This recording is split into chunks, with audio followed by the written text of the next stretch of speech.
Sige mga tao, maraming naiinis kay Pauline Hanson, pero sinasabi niya ang tama. Pakinggan niyo ito. Bawasan ang imigrasyon. Matagal ko nang ipinaglalaban ito sa loob ng 30 taon. Sobrang dami na ng mga taong pumapasok sa bansa. Bawasan ang imigrasyon. Pinipini ko ang bilang ng mga 130,000 katao. Kailangan pa rin nating payagan ang mga pumapasok sa bansa dahil marami tayong kailangang punan na posisyon sa mga negosyo at kailangan din natin ng mga doktor at nurse. Ang dahilan kung bakit niya binanggit ang bilang ngayon, 100,000 at 130,000 ay dahil yan ang bilang na karaniwang tinatanggap ng Australia sa kasaysayan. Baka mataas masyado ang bilang na yon. Kasi hindi ko nakikitang may 100,000 bagong doktor o nurse na pumapasok. At kahit yung mga doktor at nurse na yon, yung talagang kailangan natin, kailangan din nating suriin sila at alamin kung anong klaseng pananaw ang meron sila. May garit ba sila sa kanluraning sibilisasyon sa pangkalahatan? Parang ganito, ingnan mo siya, binigyan ng Australia ng magandang buhay. Siya, si Giri Dharan Shivaraman, Race Discrimination Commissioner ng Australia, at nagsasalita gamit ang Australian accent. Pakinggan mo siya. Lahat tayo ay naging migrante minsan sa buhay, maliban sa mga katutubong mamamayan. Magkaiba ang kalayaan ng India at Enero 26 sa Australia. Sa India, ang kalayaan ay ganap na paglaya mula sa mga kolonyal na British. Samantalang dito, Enero 26 ay isang araw na puno ng salungatan. Kita mo, hindi niya ipinaliwanag. Bakit? Anong ibig mong sabihin? Ibig mong sabihin sa India sa ika-26 ng Enero. Sa tingin ko, araw ng Republika ng India yon at noong Agosto 15, naging malaya ang India. Ibig mong sabihin, pinalaya ng India ang sarili mula sa mga kolonyal na namuno. Kaya pala sila nagdiriwang. Pero dito, kabaligtaran naman. Dito, nagkapalit ang mga papel, Giridharan. Dito, ikaw ang kolonyalista. May posisyon siya sa pamahalaang kolonyal ng Australia. Bakit ka nandito? Kung sinasabi mong hati ang loob mo, bakit hati ang loob mo? Nakatira ka sa Australia. Ikaw ang kolonyalista, di ba? Kita mo ang pagkukunwari. Yan ang ibig kong sabihin.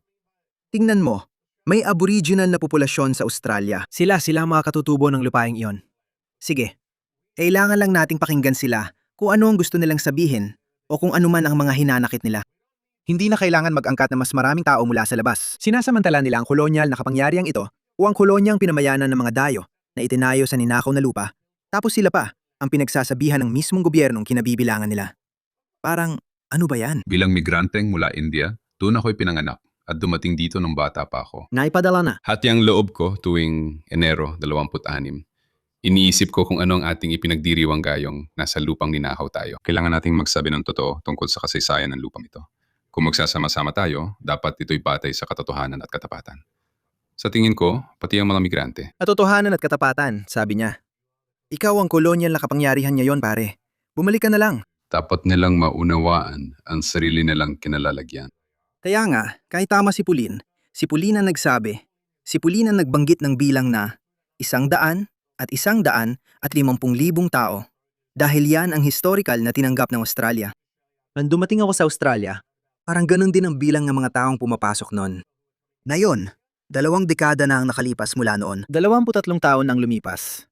Kada 10 taon, nadadagdagan ng 1 milyon ang populasyon ng Australia. Nagdagdag ang gobyernong ito ng 2 milyong tao sa loob ng 4 na taon. Nakakabaliw na talaga ngayon. Pero kahit ganyan ang mga numero, kailangan pa ring mahigpit suriin kung sino ang pumapasok. Hindi lang ang kakayahan nila. Hindi lang sa kakayahan, kundi pati sa pinahahalagahan nila. Ano tingin mo sa Australia? Ninakaw na lupain ba ang Australia? Pakiusap, papasukin mo ako. Gagawin ko kahit anong gusto mo. Isulat mo dito. Kapag binanggit mo ang ninakaw na lupa, nag-like ng tweet o nakisama sa gumagamit ng salitang iyon, kakansilahin visa mo. Ide-deport ka at di ka magiging mamamayan ng 10 taon. Kumusta naman yon? Kailangan natin ng mahigpit na hakbang, mga pare. Pero ang pagbawas sa imigrasyon ay talagang makakatulong sa problema natin sa pabahay. Isa pa ang gastusin sa pamumuhay. Sobra-sobra ang paggastos ng gobyerno. Hindi ito tungkol sa digmaan sa gitnang silangan o kung ano pa mga nangyayari. Ang gobyerno ang nag-aaksaya at gumagastos ng sobra na siyang nagdulot ng inflasyon at natulak sa pagtaas ng gastusin sa pamumuhay. Sinuri namin ang paggastos ng gobyerno na kailangang mabawasan, lalo na ang mga aksayang paggasta. Titingnan ko talaga ng mabuti yan. Sa tingin ko, dapat tanggalin ang Departamento ng Pagbabago ng Klima, alisin ang lahat ng kalokohang yan tungkol sa net zero at umalis sa Paris Agreement. Kapag nagawa mo yan, bababa ang gastusin sa pamumuhay at presyo ng kuryente. Ang mga industriya, pagmamanupaktura at maliliit na negosyo ay uunlad dahil dito. Pati ang karaniwang pamilya ay uunlad din dahil hindi na nila kailangang magbayad ng mataas na singil sa kuryente. Ginagawa na naman ng media ang dati nilang gawain. Pinalalabas siyang dulungkan ng puting nasyonalista. Panoorin mo ang video na ito. At pakiramdam ko lang, alam mo, matatag ako. Sa ilang bansa, kailangan mong magsabi ng hindi. Sa isang banda, parang white Australia policy din yan, hindi ba? Hindi naman. Hindi naman. Hindi, walang kinalaman yon doon o sa White Australia policy. Huwag mo akong idamay dyan. Sinasabi ko, hindi ko yon papayagan. Kapag tinatalakay ang mga radical na bansang Islamiko, paano mo ito napagpapasyahan? Anong uri ng Muslim? Magkakaroon ng pagsusulit ha?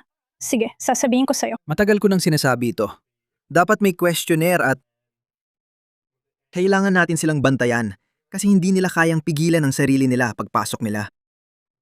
Nagpo-post sila sa social media at umaattend ng mga rally. Ipinapakita nila ang tunay nilang kulay kung naniniwala sila sa radikal na Islamikong gawain. 90% sa kanila siguro ganon.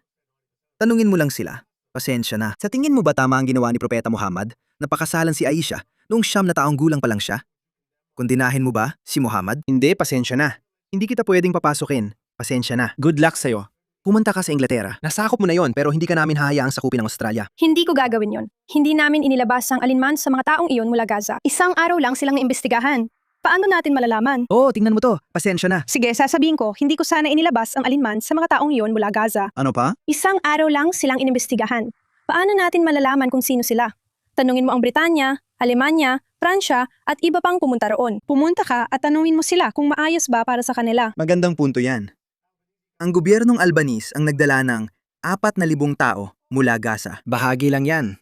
Hindi ko rin dadalhin mga babae nila, lalo na yung mga lalaki o bata nila. Wala talaga akong isasama. Alam mo kung bakit? Tingnan mo to. Panoorin mo to. Isang ina na Shia Muslim ang nagdiriwang. Ipe-play ko ang video. Nagsasaya siya sa pagkamatay ng anak niya. Isang teroristang Hezbollah. Sabi niya, buong buhay ko akong nagtrabaho para makita ang anak kong patay sa kabaong bilang martir. Sinabi niya sa kanyang apong paslit na dapat din itong mamatay para kay Allah, gaya ng kanyang ama.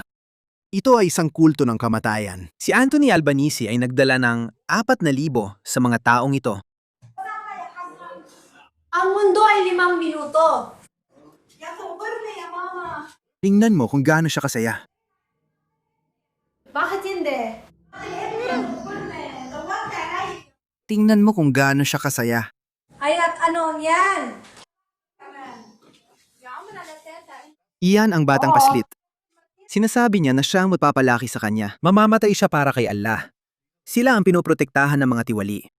Ideolohikal na tiwali. Di ko alam kung pati pinansyal. Baka ganun din. Ideolohikal na tiwali, mga traidor. Yan ang ginagawa ng mga taksil na politiko. Yan ang kanilang dinadala. Ano ang tama at ano ang mali? Ano ang tama at ano ang mali? Tingnan mo kung gaano siya kasaya. Mali ba ito? Inan mo yan. Sayang naman. Sila ay pinagdiriwang mga pare. At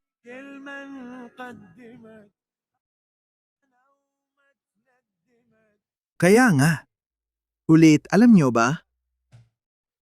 Kahit hindi ako masyadong maging critical o kahit hindi ako pumili ng panig. By the way, ito ang dahilan kung bakit ako panig sa Israel. Iyan ang dahilan kaya hindi ko maintindihan ng mga woke right na galit sa Israel. Hindi nila alam na kapag nilipol na ng mga taong ito ang Israel. Susunod na ang kanluran dahil kumakalat na ang impluensya nila doon. Sila ang mga taong dinala rito, kaya nagiging karaniwan na ang ganitong balita. 3 armadong tag mula gitnang silangan ang sumaksak sa leeg, likod, braso at kamay ng 15 anyos na Australiano gamit ang machete. Ito ang nangyayari guys, kaya ito sinabi ni Pauline. Ilalantad ko ang mga tao riyan. Kung gusto nyo ng multikulturalismo, handa ba kayong tanggapin? Gusto nyo ba ng Sharia law? Ako, hindi. Gusto nyo ba ng maraming asawa? Ako, hindi. Gusto nyo ba ng mga dayuhang gang na naglalakad sa kalsada na may machete? Ako, hindi. Kaya pag sinasabi niyong gusto niyo ng multikulturalismo, maging handa at maghanda para sa lahat na iba pang mga tradisyon ng kultura na gusto nilang dalhin dito sa bansa. At yan ang dahilan kung bakit ipinagtatanggol ko ang kulturang Australiano at ang paraan ng pamumuhay dito at iginagalang ang mga kalalakihan at kababaihan na lumaban at namatay para sa bansang ito, para sa ating mga pagpapahalaga, ating moralidad, ating mga prinsipyo, ating kultura, ating mga batas. Yan ang ibig sabihin ng monoculture. At kung oo, at kung kabilang ka sa 21% natutol dito, ibig sabihin niya, tunay ka ba Australiano? Gusto mo ba talagang manatili dito? O dumadaan ka lang at ginagamit mo lang ang bansang ito para sa sarili mong kapakinabangan? Kinukuha mo lang ang gusto mo nang hindi mo naman gustong ipagtanggol at ipaglaban na maging isang Australiano? Yun lang. Ganun lang kasimple yun. May maliit akong regalo para sa'yo. Si Pauline Hanson ay nag-post lang ito mula sa kanyang opisyal na Twitter account. Ito ay isang video mula nung dekada 90. At tingnan mo, noon pa siya tinatawag na racist. At akala ko noon ganun nga siya. Siyempre, alam mo na, pasensya na. Iyon ang karaniwang paniniwala noon. Nanawagan ka para sa Aboriginal welfare. Saan nakasulat yon? Saan nakasulat yun? Nakasulat yun sa... hindi. O anong ipinapanawagan Isa mo? itong Sana comedy ang skit. ayuda ay ibatay sa pangangailangan, hindi sa lahi. Kung tutuusin, ito ay laban sa rasismo. May mga katutubo na nahihirapan. Kung ganoon, sige, dapat natin silang tulungan. Kung hindi naman sila nahihirapan, bakit pa sila bibigyan ng ayuda? Oh, Kasi sa tunog pa lang, palabas na pang komedya na yan. Oo, sa itsura pa lang, palabas na pang komedya nga yan. Tignan mo to. 45 segundo ng obra maestra. May isang migranteng pumapasok sa bansa kada 69 na segundo. Ganyan karami ang dumarating sa atin. Isang araw, umabot tayo ng 1,800 ang pinakamataas. Mas marami na tayong pinapasok na tao sa bansa kaysa sa kahit kailan sa kasaysayan nito.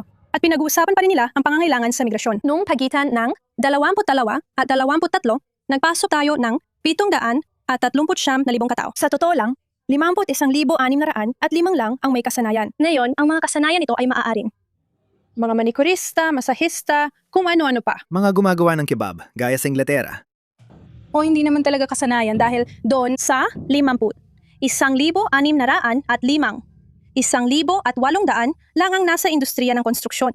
Kaya wala itong kinalaman sa paggawa ng pabahay para sa mga taong kailangan natin. Interesado ka bang malaman kung anong klaseng mga construction engineer ang pumupunta sa Australia gamit ang mga special skill shortage visa?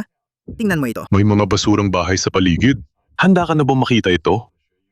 Tara, ipapakita ko muna ang camera setup, pare. May webcam siya dito, pare. Saan nakakabit? Tingnan natin, tol. Naka-sticky tape lang ito. Kitang-kita ang tatak Bago ng pa lang engineer itong dito. bahay na ito. Melbourne, Victoria. Pare, Tingnan mo yan. nakakita ka na ba ng ganyan? Tingnan mo ang mga inhinyero ng konstruksyon na ito. Ano ang ginagawa mo dito? Kung ano lang ang nandyan, mga pare. Kung ano man ang nandyan lang. Ang paggawa ng bahay sa Australia tingnan natin itong power ay box. halos pangarap Ang mga ng power box, bawat kadalasan Aussie si Ben B. ito. Simon, Kahit walang walang magdala maglagay ng ka ng malaking Nandito pera na tayo. para magpatayo ng bahay at tagapagtayo mo. Ito ang Konting mga walang gaso na kwentang tabla. migrante mula sa ikatlong mundo na dumating Anong dito sa nangyayari skilled dito, category. Mike? Kategorya ng skilled visa. Dumating sila rito sa skilled visa category at ginagawa nila ito. Iyan ang napapala mo. Sayang ang pera. Naiwan ka na lang na may malaking utang sa bahay. Walang natatawa sa lalaking ito, pero talagang nakakakilabot ito. Sino ba talagang kontratista nito? Sasabihin ko sa inyo, maya-maya lang mga pare. Maghintay lang kayo. Ano sa tingin nyo ngayon mga pare? Grabe ang sama nun. Grabe ang sama nun. Alam ko ang kulturang Indian. Alam ko ang kulturang subkontinental. Corrupt sila. Gumagawa ng kadududang bagay tulad ng peking diploma at universidad. Karaniwan na ito sa kanila. Yan ang sabi ni Pauline. Hindi talaga dahil sa mga kasanayan kasi sa 51,600 at 1,800 lang ang nasa industriya ng konstruksyon. 1,800 lang sa 773,000 katao ang pumunta rito gamit ang skilled visa. Pasensya na, sa ngalan ng kakulangan sa kasanayan. Pag tinanong mo sila bakit mataas ang mga bilang, bakit 700,000 katao sa isang taon? Sabi nila, kailangan natin ng doktor, nurse, at construction worker. Yan daw ang kalidad ng mga manggagawa sa konstruksyon na nakuha natin. Ito ang dahilan kung bakit karamihan ng Australiano ay tutol sa multiculturalism. 46% ay hindi pabor dito. Dati iniisip nilang mabuti ito para sa Australia, pero nagiging problema na ngayon. Hindi naman racist ang mga taong ito. 37% lang. Sa tingin ko, yun ang numerong binanggit ni Pauline kanina, na ikaw ba ay tunay na Australiano? Sino ka ba? Kung 37% ng tao ay naniniwala pa rin na okay ang multikulturalismo. Ito ang ibig nilang sabihin mga pare. Tandaan nyo ito. Tingnan ninyo kung sino ang papasok. Ang Indiyanong ito ay komunista. Nandito siya gamit ang work visa, parehang skilled work visa, at nandito siya para magpasimula ng sosyalistang revolusyon. Ano ang ibig sabihin para sa iyo na maging isang heterosexual? Isang sosyalista. Isa ka bang sosyalista? Ano at ano ang mali? Ano ang Tingnan mo. Anga. Tingnan mo ang kapal ng mukha niya. Ipinanganak siya sa India. Pumasok siya rito sa work visa at nais magdala ng sosyalistang revolusyon. Bro, Oh, para saan? Para saan? Oh, gusto mong gawing sosyalista ang Australia na yon? walang awa mo ipadeport ang mga taong pumapasok na ito. Oo, at hindi laging bata ang 9 na taong gulang. Malinaw na Muslim siya. May kondisyon ang pagkabata at nakadepende ito sa mga salik at katangian. Sila ang inyong pinapapasok. Ganito ang mga taong pinapapasok ninyo. Tingnan mo, nasa Sydney siya. Sydney. Umiyak siya dahil patay na si Hamina. Tingnan mo yan? Sa amin ay naghanda na ng aming isipan para sa araw na ganito. Tumahimik ka. I-deport. Kailangan nating i-deport ang mga taong ito. Kailangan nating hindi lang bawasan ang bilang ng mga migranteng pumapasok sa Australia, kundi kailangan din nating simulan ang proseso ng malawakang deportasyon. Magsimula tayo sa 77,000 iligal sa Australia. Iyong 77,000 iligal na baka iniisip ng UK na walang problema dahil nakakakuha kayo ng 77,000 iligal tuwing 6 na buwan o mga ganoon. Hindi, marami na yon ayon sa pamantayan ng Australia. Baliktarin muna natin yon. At pagkatapos noon, simulan ng tingnan ng mga profile ng mga tao. Oo, ito ba'y ninakaw na lupain? Aba, usapan niya ng mga Australiano at komunidad ng Aboriginal. Umalis ka na lang, ipa-deport ka tulad ng lalaking ipinakita ko kanina. Pasensya na. Di namin pwedeng payagan ng mga Marxista na ito, mga komunista na sumisira sa Australia. Hindi natin pwedeng payagan yan.